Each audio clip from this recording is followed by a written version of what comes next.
Hello दोस्तों, स्वागत है आपका अपने YouTube channel RRB study point में। दोस्तों आज हम इसके झा सर के दौरान निकाला गया रेलवे ग्रुप डी जो वॉल्यूम 2 का प्रैक्टिस सेट और 9 का प्रैक्टिस सेट का क्वेश्चन को डिस्कशन करेंगे। इसमें दोस्तों हम साइंस और स्टैटिक जीके का क्वेश्चन का डिस्कशन करेंगे। हमने 1 से लेकर के 8 तक का प्रैक्टिस सेट का क्वेश्चन का डिस्कशन कर चुके हैं। अगर आप नहीं देखे हैं तो उसका प्लेलिस्ट बना हुआ है, वहाँ से आप जा कर के देख लीजिए। प्लेलिस्ट का लिंक आपको इस वीडियो का डिस्क्रिप्शन में आपको मिल जाएगा, या आपके आई बटन पे उसका लिंक शो हो रहा है, वहाँ से आप डायरेक्ट जा कर के देख सकते हैं। तो दोस्तों अगर आप इस चैनल पर नए हैं तो चैनल को सब्सक्राइब और बेल आइकन प्रेस कर दीजिएगा, ताकि जब भी मैं वीडियो अपलोड करूँ तो सबसे पहले आप तक नोटिफिकेशन पहुँच जाए। और दोस्तों अगर आप हमारे टेलीग्राम चैनल से नहीं जुड़े तो आप हमारे टेलीग्राम चैनल से जुड़ जाइए। टेलीग्राम चैनल आपको इस वीडियो के डिस्क्रिप्शन में मिल जाएगा, या आपको स्क्रीन पे शो हो रहा है, वहाँ से भी आप जा कर के टेलीग्राम चैनल पे ज्वाइन हो जाइए। वहाँ पे सभी वीडियो का PDF मिलता रहता है, और रोज़ शाम को 8:30 से क्विज होता है, क्विज लगाइए। और उस क्विज का क्वेश्चन का वीडियो भी रात को 10 बजे तक अपलोड होता है, तो उसको देखिए, ताकि वहाँ से आपका पूरा कंसेप्ट क्लियर हो जाएगा। तो चलिए दोस्तों वीडियो को स्टार्ट करते हैं बिना किसी देरी के हुए। देखते हैं पहले क्वेश्चन क्या है।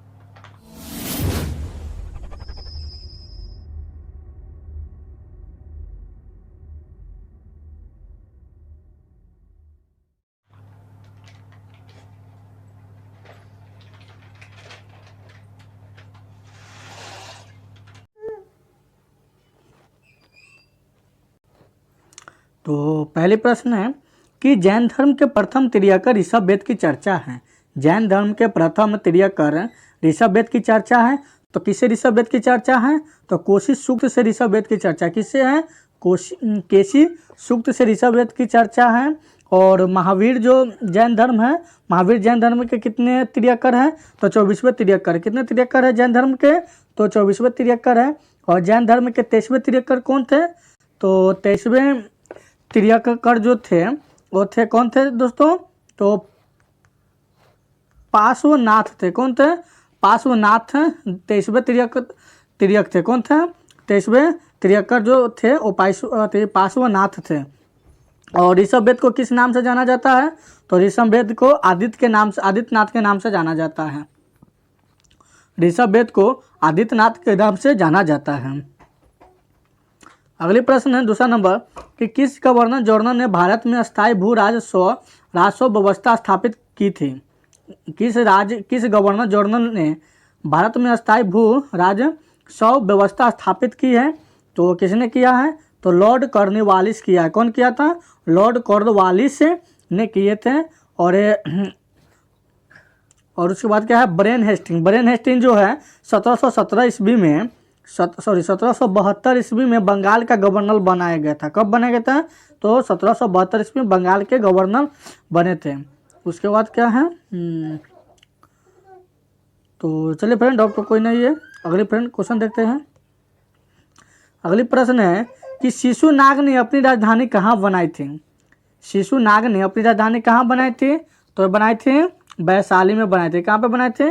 वैशाली में बनाए थे। शिशुनाग ने 412 ईस्वी पूर्व गद्दी पर बैठा था। कथी पर बैठा था? तो गद्दी पे बैठा था 412 ईस्वी पूर्व में। और है मुंगेर। एक सेकंड फ्रेंड। उसके बाद है मुंगेर। तो मुंगेर क्या है? तो मुंगेर जो है बंगाल के अंतिम नवाब मीर क्या था? बंगाल के अंतिम नवाब मीर है। नवाब मीर काशी की राजधानी बना था। कासिम की जो मुंगेर जो है वो नवाब मीर की कासिम की राजधानी बना था। उसके बाद वो पाटलिपुत्रा। एक सेकंड कलर चेंज करके बताता हूँ। उसके बाद है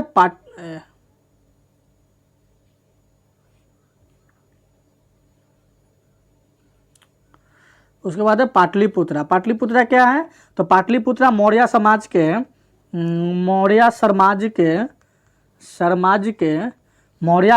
के उत्कर्ष के बाद पाटलिपुत्रा सत्ता का केंद्र बन गया था। मौर्य समाज के उत्कर्ष के बाद पाटलिपुत्रा सत्ता का क्या बना था? तो केंद्र बन गया था। चलिए अगले प्रश्न को देखते हैं। चौथा नंबर प्रश्न है कि शारदा अधिनियम का संबंध किससे था? शारदा अधिनियम का संबंध किससे था? तो सरदा अधिनियम का संबंध था भारतीय विवाह व्यवस्था से संबंध था। किससे संबंध था? भारतीय विवाह व्यवस्था से संबंध था। और बाल विवाह निरोधन अधिनियम कब हुआ था? किस नाम से है? तो 1978 से। किससे है? 1978 से बाल विवाह निरोध का अधिनियम जो है 1978 से चल रहा है। अगली प्रश्न देखते हैं कि न्यायपालिका का मुख्य कार्य है। न्यायपालिका का मुख्य कार्य क्या है? तो कानून न्याय निर्णय है। क्या है? कानून न्याय निर्णय है। जो न्यायपालिका का मुख्य कार्य क्या है? तो कानून न्याय निर्णय है। और कानून बना था, तो कानून बना था कब? तो कानून बना था संसद के प्रमुख पर बना था। किसके प्रमुख पर बना था? तो संसद का प्रमुख के काम पर बना था। ये जो कानून बना था ये संसद के प्रमुख के काम पर बना था। और एक सेकंड, इसमें एक और है, ये है डी नंबर ऑप्शन का जो दिया हुआ है। डी नंबर जो ऑप्शन है, कानून कौन कौन से लागू होते हैं? तो इसमें लागू होते 25 उच्च न्यायालय हैं। कि कौन से है? 25 उच्च न्यायालय इसमें है, जिनके अधिकार और उत्तराधिकारी सर्वोच्च न्यायालय की अपेक्षा से समिति जो कि कानून चलता है। तो चलिए अगले प्रश्न को देखते हैं। 6ठा नंबर प्रश्न है कि अनुच्छेद 352 के अंतर्गत लागू आपात स्थिति के दौरान निम्नलिखित में से कौन से संवैधानिक उपबंध निलंबित रहते हैं? अनुच्छेद 312 के अंतर्गत लागू आपात स्थिति के दौरान निम्नलिखित में से कौन से संवैधानिक उपबंध निलंबित रहते हैं? तो निलंबित रहते हैं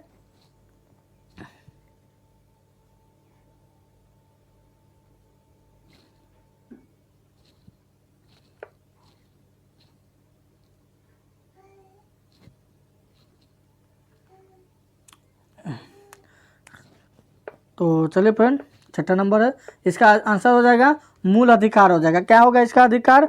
मूल अधिकार होगा। तो अनुच्छेद 312 जो है वो इसके अनुच्छेद 312 के अंतर्गत लागू आपात स्थिति के दौरान निम्नलिखित में से कौन सा संवैधानिक उपबंध निलंबित रहा? तो इसका सही जवाब ऑप्शन सी हो जाएगा, मूल अधिकार हो जाएगा। क्या हो जाएगा?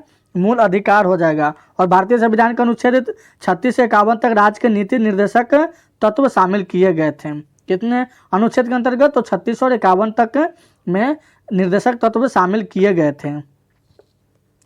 7वां नंबर प्रश्न है कि दियारा भूमि से तात्पर्य है। दियारा भूमि से तात्पर्य है, तो क्या तात्पर्य है? तो जलोढ़ मैदान है। क्या है? जलोढ़ मैदान है जो कि दियारा भूमि से तात्पर्य है। अगली प्रश्न है कि नैनीताल झील किस राज्य में स्थित है? नैनीताल जो है किस राज्य में स्थित है? तो उत्तराखंड में है। किस राज्य में फ्रेंड? उत्तराखंड में जो नैनीताल स्थित है। किस राज्य में है? उत्तराखंड नैनीताल में स्थित है। और उत्तर प्रदेश में कौन सी झील आती है? तो बेला सागर झील है। कौन सा है? बेला सागर झील जो है उत्तर प्रदेश में है। बेला सागर झील कौन सी राज्य में है? तो उत्तर प्रदेश में है। और उत्तराखंड में एक और झील कौन सी है? तो भीमताल है। कौन है?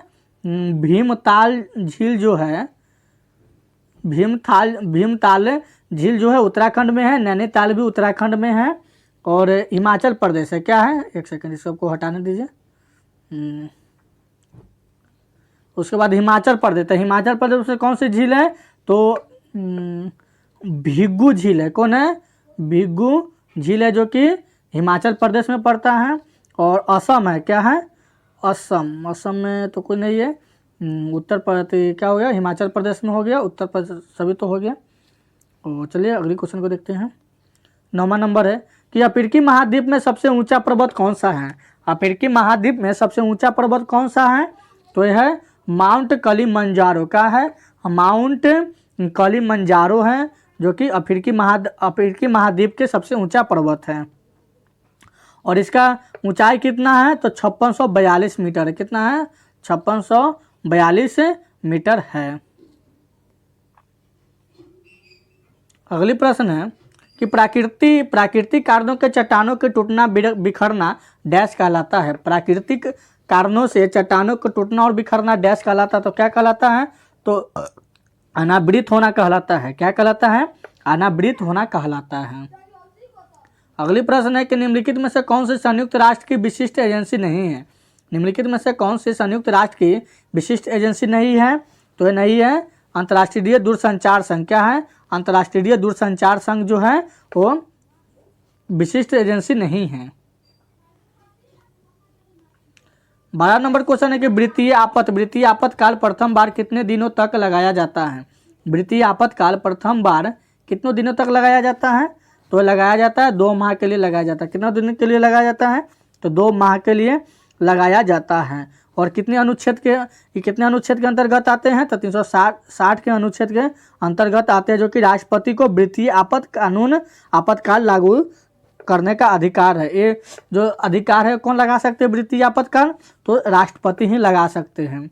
ये उन्हीं को अधिकार है। राष्ट्रपति लगा सकते हैं। और कितने अनुच्छेद के? तो 300 अनुच्छेद के अंतर्गत ही लगा सकते हैं 2 माह के लिए। अगली प्रश्न है 13 नंबर की डैश वह उपकरण है जिसका उपयोग मोटर गाड़ियों में दूरी मापने के लिए किया जाता है। डैश वह उपकरण है जिसका उपयोग मोटर गाड़ियों में दूरी मापने के लिए किया जाता है। तो ये कौन सा यंत्र है? तो यंत्र ओडोमीटर है। क्या है? ओडोमीटर है, जो गाड़ी को दूरी मापने के लिए किया जाता है। स्पीडोमीटर क्या है? तो स्पीडोमीटर जो है वाहनों की गति मापने के लिए क्या है? वाहनों की गति मापने के लिए स्पीडोमीटर है। और ओडोमीटर भी जो क्या, ओडोमीटर तो हो गया वाहनों की दूरी मापने के लिए है। उसके बाद है टैकोमीटर। क्या है? टैकोमीटर जो है वायुयान या मीटर तार की गति मापने के लिए होता है। क्या होता है? वायुयान या मीटर तार की गति मापने के लिए होता है। उसके बाद अगला क्या है? अगला जो है एक्सेलेरोमीटर। क्या है? एक्सेलेरोमीटर जो है वो है त्वरण मापने के लिए आता है। क्या आता है? त्वरण मापने के लिए एक्सेलेरोमीटर जो है त्वरण मापने के लिए आता है। ओडोमीटर जो है गाड़ी की दूरी मापने के लिए आता है।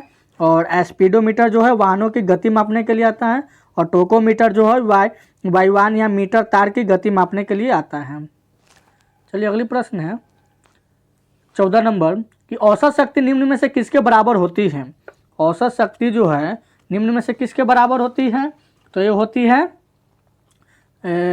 कुल प्रत्युक्त ऊर्जा बटा कुल समय के बराबर होते हैं। किसके बराबर होती है? तो कुल प्रत्युक्त ऊर्जा बटा कुल समय के बराबर होती है। और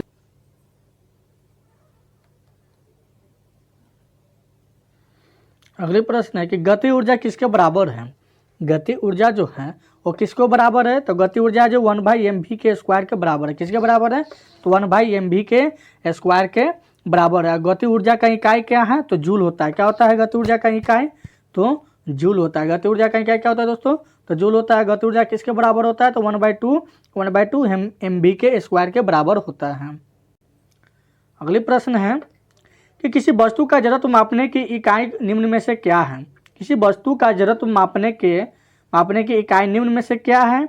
तो कौन सी इकाई है? तो द्रव्यमान है। क्या है? द्रव्यमान है। अगली प्रश्न है 17 नंबर कि 15 kg द्रव्यमान का पिंड 5 ms के पावर -2 की गति से गतिमान है तो उसका कार्यान्वित बल डैश होगा। 15 kg द्रव्यमान का पिंड 5 ms के पावर -2 की गति से गतिमान है तो उस पर कार्यान्वित बल होगा। तो कार्यान्वित बल क्या होगा? तो यानी फोर्स बराबर क्या हो जाएगा? एक सेकंड कलर चेंज कर लेता हूँ। फोर्स बराबर क्या होता है? तो ma हो जाएगा। क्या होगा? ma हो जाएगा। यानी m कितना दिया हुआ है? मास कितना दिया हुआ है? तो 15 kg दिया हुआ है। और a क्या दिया हुआ है? यानी गति कितना दिया हुआ है? तो 5 दिया हुआ है। यानी कितना हो जाएगा फ्रेंड? तो 15 में 5 होगा तो 15×5 = 75 न्यूटन हो जाएगा। कितना हो जाएगा? 15×5 = 75 न्यूटन हो जाएगा, जो कि ऑप्शन डी में दिया गया है। कौन से में दिया गया है? ऑप्शन डी में दिया गया है। 75 न्यूटन दिया गया होगा, 75 N दिया गया है।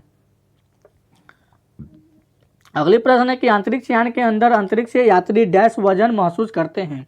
अंतरिक्ष यान के अंदर अंतरिक्ष यात्री डैश वजन महसूस करते हैं। तो कौन से महसूस करते हैं वजन? तो शून्य करते हैं। कितना करते हैं? तो शून्य वजन जो है वो महसूस करते हैं। अगली प्रश्न 19 नंबर की सापेक्षा घनत्व डैश के बराबर है। सापेक्षा घनत्व जो है वो डैश के बराबर है। सापेक्षा घनत्व किसके बराबर है? तो है पदार्थ का घनत्व बटा पानी का घनत्व से। किसका है? पदार्थ का घनत्व बटा पानी का घनत्व या जल का घनत्व है। पदार्थ का जो घनत्व है वो पानी का घनत्व बटा जल का घनत्व हो या पानी का घनत्व हो। चलिए अगली प्रश्न देखते हैं। 20 नंबर प्रश्न है कि एक एकल आवृत्ति द्वारा उत्पन्न ध्वनि को डैश कहा जाता है। एक एकल आवृत्ति द्वारा उत्पन्न ध्वनि को डैश कहा जाता है। तो क्या कहा जाता है?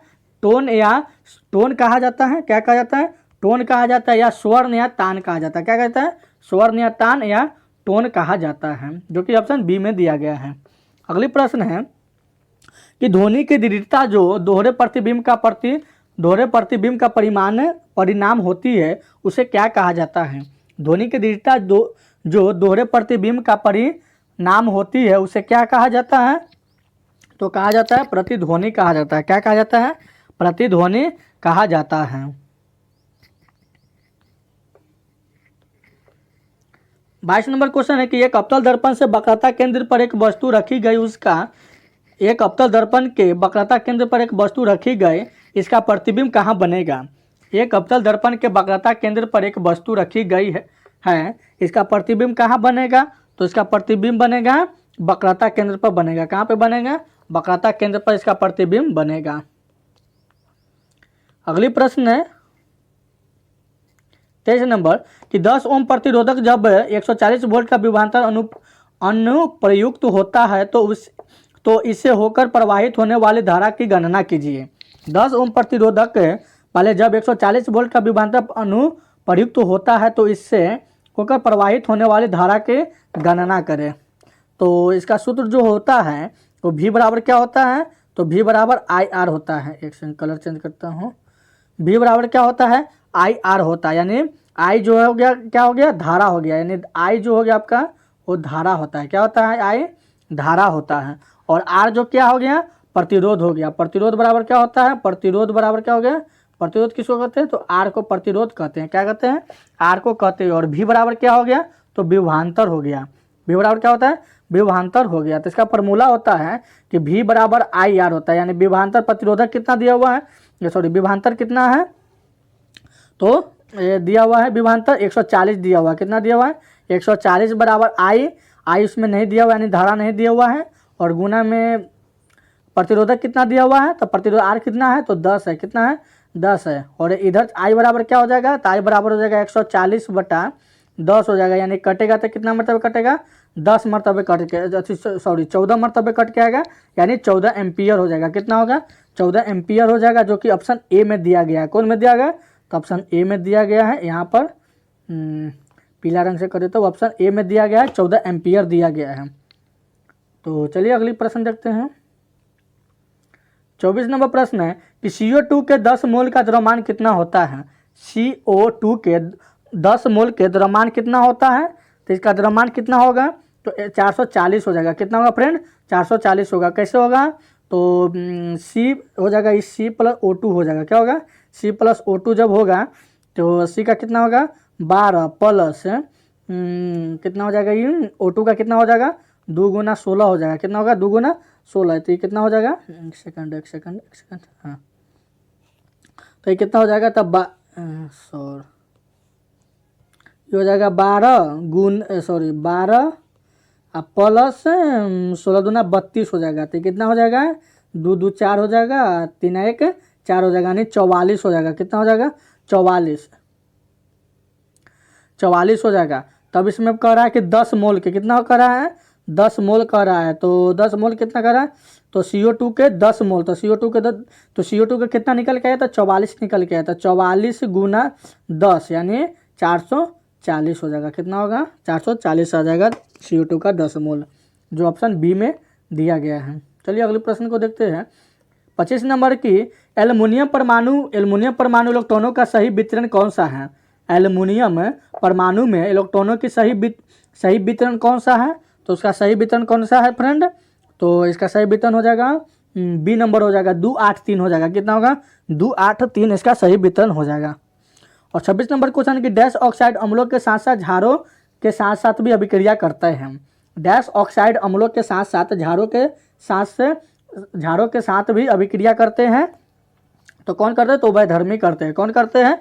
उभयधर्मी करते हैं, जो अम्लों और क्षारों के साथ साथ दोनों के साथ अभिक्रिया करते हैं। अगली प्रश्न 27 नंबर के निम्न में से किसके द्वारा किया गया किया गया तत्वों का वर्गीकरण नए तत्वों की खोज के लिए प्रेरित करता है। तो प्रेरित करता है कौन? तो मेंडलीव करता है। कौन करता है? मेंडलीव करता है। और इसमें कितने कुल तत्व है? तो 118 कुल तत्व है। कितने हैं? 118 कुल तत्व है। अगली प्रश्न है 28 नंबर कि परमाणु संख्या 57 वाला तत्व संबंधित होता है। परमाणु संख्या 57 वाला तत्व जो है वो किससे संबंध होता है? तो संबंध होता है डी ब्लॉक से होता है। किससे संबंध होता है? डी ब्लॉक से होता है। जो कि डी ब्लॉक में कौन होता है? तो एल ए होता है। कौन होता है? लिथियम होता है। लैंथियम होता है। क्या होता है? लैंथीनियम होता है। क्या होता है फ्रेंड? लैंथीनियम होता है, जो कि डी ब्लॉक में होता है 57 वाला तत्व। चलिए अगले प्रश्न को देखते हैं। 29 नंबर है कि डैश एक संक्रमण धातु नहीं है। डैश एक संक्रमण धातु नहीं है। तो कौन एक संक्रमण धातु नहीं है? तो एनपी नहीं है। कौन नहीं है? एनपी नहीं है, जो संक्रमण धातु नहीं है। और एनपी जो है संक्रमण धातु नहीं है। और अगली प्रश्न जो है क्या है 30 नंबर कि एलपीजी का मुख्य घटक क्या है? एलपीजी का जो है मुख्य घटक क्या है? तो एलपीजी का मुख्य घटक है ब्यूटेन है। क्या है? ब्यूटेन है, जो कि ऑप्शन डी में दिया गया है। और इसमें पेट्रोलियम कितना होता है? तो पेट्रोलियम जो होता है 20% होता है। कितना होता है? 20% होता है। और इसमें हाइड्रोकार्बन गैस जो होता है, हाइड्रोकार्बन गैस कौन कौन होता है? तो मीथेन, एथेन, प्रोपेन, ब्यूटेन होता है। कौन कौन होता है? मीथेन, एथेन, प्रोपेन और ब्यूटेन होता है। अगली प्रश्न है 31 नंबर कि बारूद के मुख्य रूप से क्या शामिल होता है? बारूद में मुख्य रूप से क्या शामिल होता है? तो इसमें शामिल क्या होता है? तो पोटेशियम नाइट्रेट होता है। क्या होता है? पोटेशियम नाइट्रेट इसमें शामिल होता है। इसका अणुसूत्र क्या होता है? तो इसका अणुसूत्र जो होता है वो KNO3 होता है। क्या होता है? KNO3 होता है। पोटेशियम नाइट्रेट जो बारूद में मुख्य रूप से क्या शामिल होता है? तो पोटेशियम नाइट्रेट होता है, जो कि इसका अणुसूत्र होता है KNO3 होता है। क्या होता है? KNO3 होता है।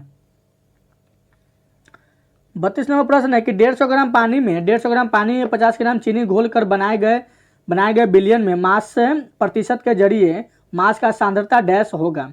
150 ग्राम पानी में 50 ग्राम चीनी घोलकर बनाए गए बिलियन में मास प्रतिशत के जरिए मास का सांद्रता डैश होगा। तो इसका सांद्रता कितना हो जाएगा?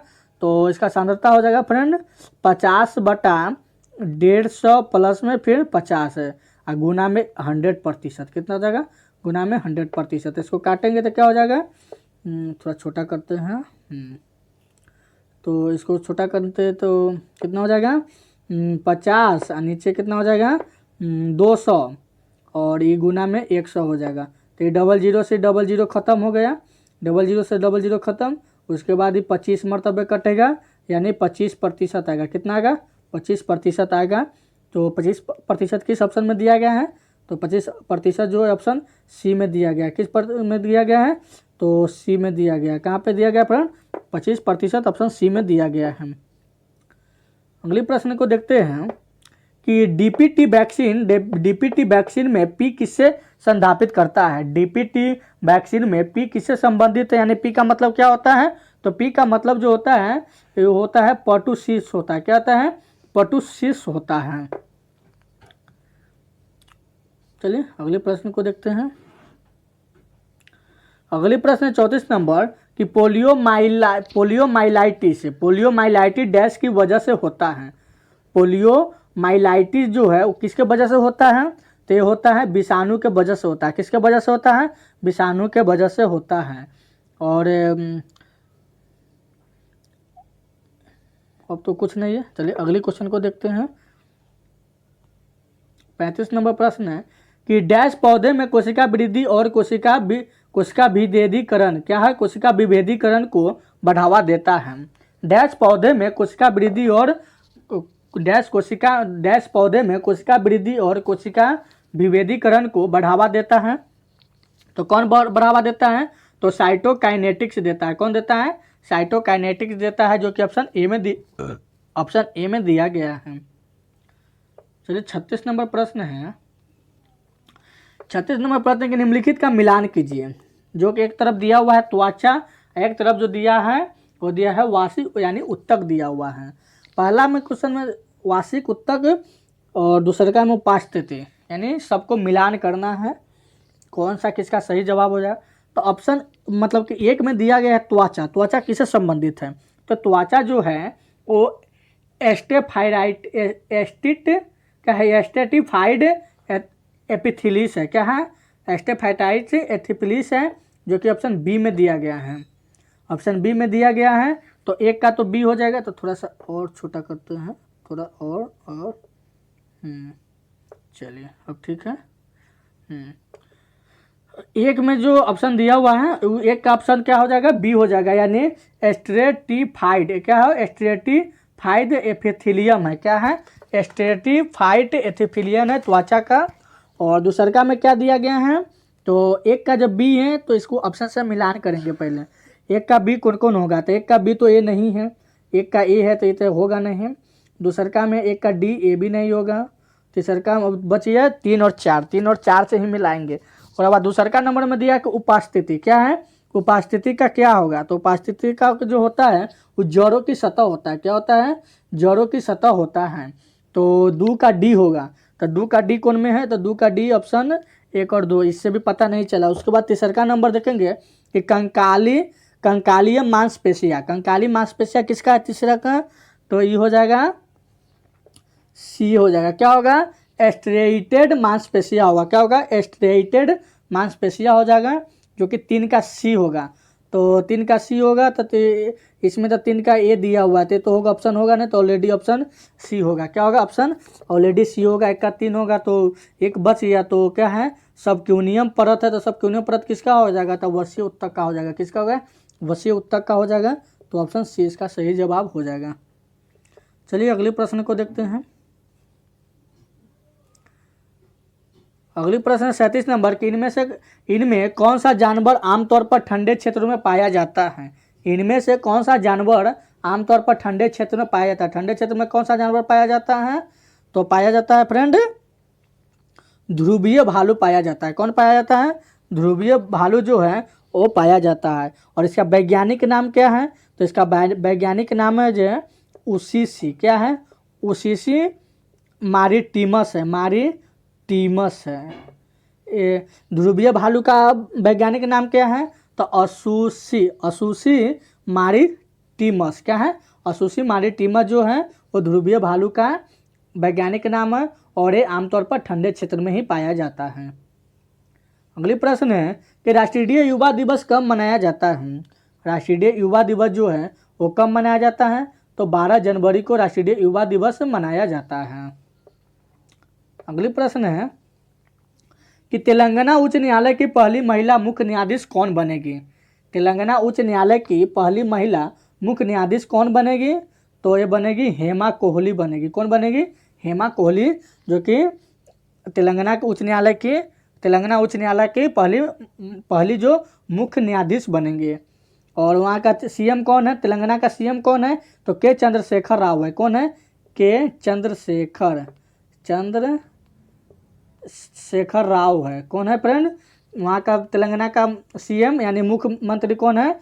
तो के चंद्रशेखर राव है। और राज्यपाल कौन है? तो राज्यपाल जो है तमिलिसै। क्या है? तमिलिसै सौंदरराजन है। कौन है?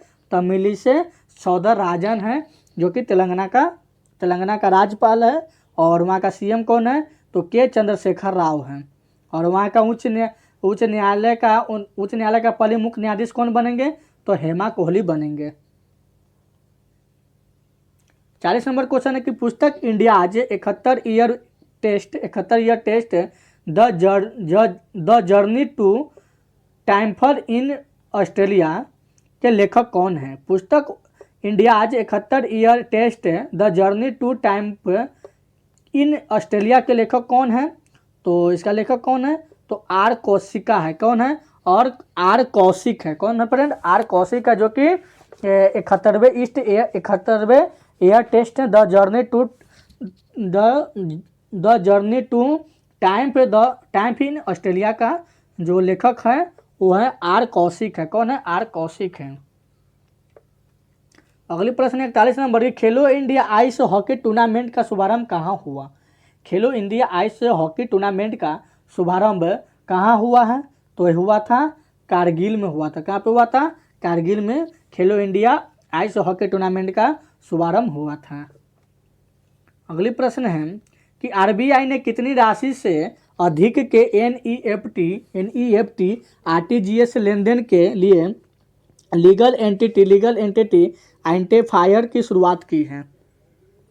तो कितने राशि तक होगा? तो हो जाएगा 50 करोड़ तक हो जाएगा। कितना होगा? 50 करोड़ तक हो जाएगा। अगली प्रश्न है कि पासेक्स 2020 किन दो देशों के बीच नौसेना अभ्यास है? पासेक्स 2020 किन दो देशों के बीच नौसेना अभ्यास है? तो ये है भारत और वियतनाम। क्या है? भारत और वियतनाम जो है इन दोनों के बीच में पासेक्स नौसेना अभ्यास है। अगली प्रश्न देखेंगे 44 नंबर है कि भारत के पहले कोविड-19 वैक्सीन प्राप्तकर्ता कौन है? भारत के पहले कोविड-19 वैक्सीन प्राप्तकर्ता कौन है? तो यह है मनीष कुमार है। कौन है? मनीष कुमार जो है वो भारत के पहले कोविड-19 का वैक्सीन लिए थे। और अगली प्रश्न है कि IFFI में Indian personality of the year पुरस्कार किसे मिला है? IFFI में Indian personality of the year पुरस्कार जो है वो किसे मिला है? तो ये मिला है विश्वजीत चटर्जी को मिला है। किसे मिला है? विश्वजीत चटर्जी को मिला है। India personality of the year का जो पुरस्कार है वो विश्वजीत चटर्जी को मिला है। तो चलिए फ्रेंड, आज के क्वेश्चन यहीं पे समाप्त होती है। अगर वीडियो अच्छा लगे तो लाइक और शेयर कर दीजिएगा।